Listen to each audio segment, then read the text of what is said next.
Hey everybody, Ben here. Welcome back to another King's Indian attack speedrun video.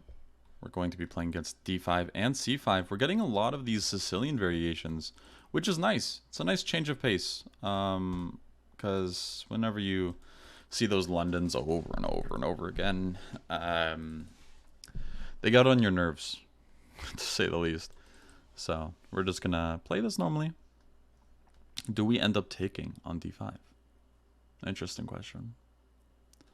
I don't think we should. I think we'll just play a3. Alright, and we're getting our Benoni, our beloved. Let's move back, and we'll go for e3 here. We should take, yep. And good. So again, last time what I did was I exchanged in a different way than I am going to this time. I went for b4 and b5 really quickly last time.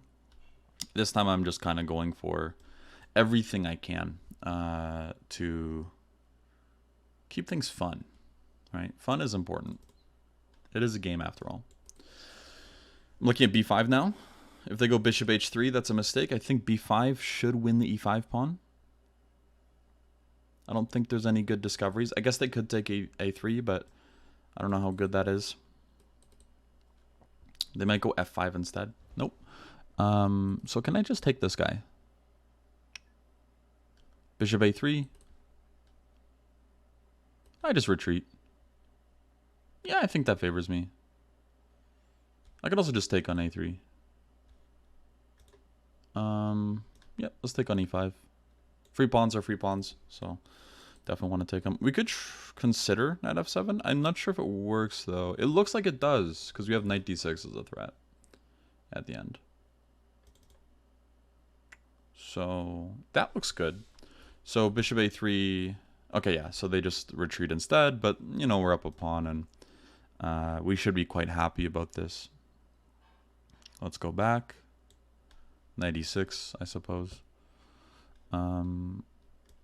And I'm just going to continue on the side of the board. When you're up a pawn like this, it's quite pleasant. I could go for a5.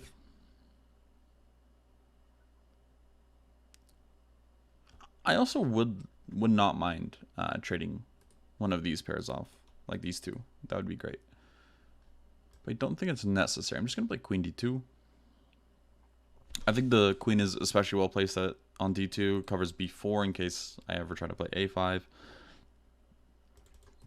They're trying to encourage me to take. I don't think it's bad. I do not think it's bad. So I will do it. Since we're up the pawn, we're quite happy to take, it looks like. We're just going to leave tension in the squares as is over there.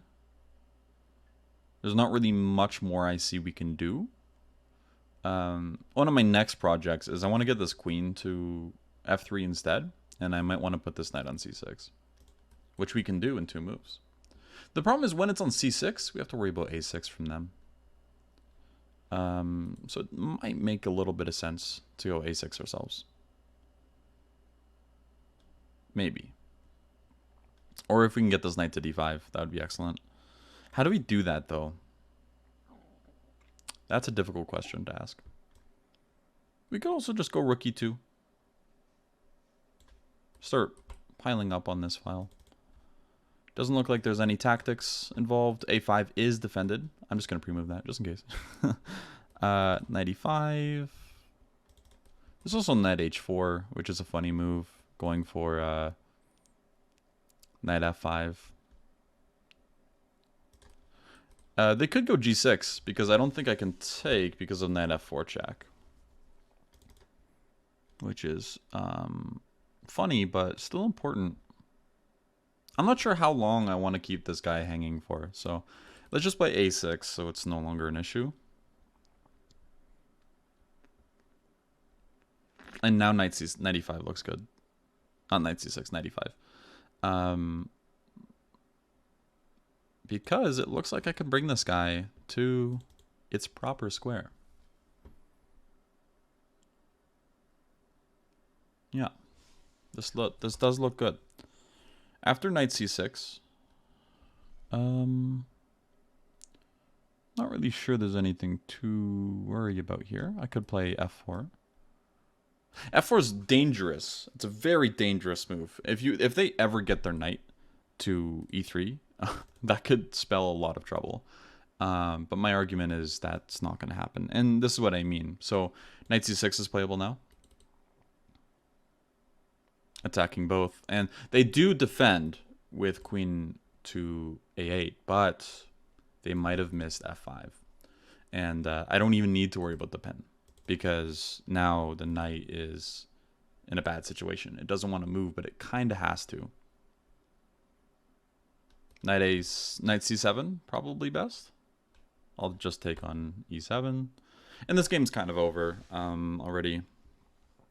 I think we will be winning material now.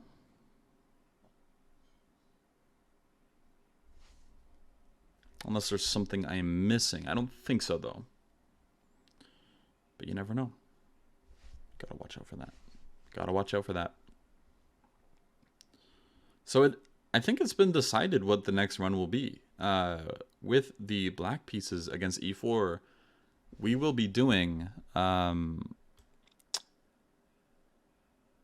the dragon, which I think will be a lot of fun. I'm really excited about that. Let's see how it turns out. Yeah, there's 97 check at the end here to finish the game off. Yeah, we'll be doing the dragon Sicilian, which will be really cool. It's something I have a little bit less experience in, but I have some. My main opening when I play in tournaments is the classical Sicilian, so I'm used to a bunch of different types of the dragon, except for the Yugoslav attack. As classical Sicilian players generally will play any form of the dragon if it's not a Yugoslav that they're playing against, which is nice because then you're not playing against the one thing that gives dragon players trouble, which is good. So I think that's it for the announcement. We will be doing a d4 one at the same time, and I think we'll be doing something a little bit differently when that comes around. I've been posting most of the games. Actually, I've been posting all of the games until recently. I've decided to just post some of the better ones, which I think will include this one. But I think what we're going to do for the next series is we're going to post like one game per rating range. So one video, maybe several games in the video, but we'll post like, from 600 to 700. We'll play like however many games we get with each opening, and then we'll just choose like the most instructive one, because I don't want to waste your guys' time either with analysis that might not be like great, or if something is a little messy or not, again, just not instructive. I want to make sure that the most interesting wins and losses, whenever there's instructive losses, that all of those get to you guys. And again, I don't want to waste your time. Okay, so let's check out the game here. Turn on the evaluation, because that is always a nice thing to do. So yeah, I'm always happy to see this d4, even if it wastes the tempo. The computer is not going to like these positions, but the truth is they're just so hard to play. And already we're doing quite great. They should take with the e-pawn. Whenever you can, you want to maintain symmetry in these positions. And the reason why is because you have a space advantage. Whenever you have a space advantage, something that's just a clear advantage, you don't want to create imbalances if you do not need to. And after e takes, I still have bishop g5 and can take on f6 when I'm prompted to. A move like bishop f5 is probably good to throw in. The reason why is because knight d2 is not playable, d3 is hanging, and the game's just going to be lost if we drop that pawn for nothing. But it's still a game after that point. Yeah, again, generally you want to maintain those things. Just like if you're up material, you don't want to create imbalances if you don't need to, right? If you're up a full knight or a pawn or anything, if it's symmetrical, the only imbalance that you'll have to deal with is the fact that you're up a pawn and they're not. And then, when you're up a pawn, it controls more space, and eventually it could even be promoted. And that's why making sure there aren't imbalances, unless it's just like something that will 100% win you the game, then yeah, just avoid them. Like it's just avoiding complications. So yeah, the rest of the game went pretty good in my opinion. Knight e4 I was happy to get in. b4, f5 is a little interesting, but f5 I'm happy to see because then they block their own bishop, and I can just retreat. I don't think it's really time to play something like knight to c5.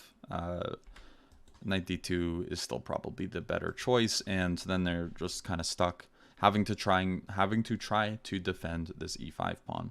And we can play moves like rook e1 and b5 and slowly try to kick them away from the pawn, and that's kind of how things will operate.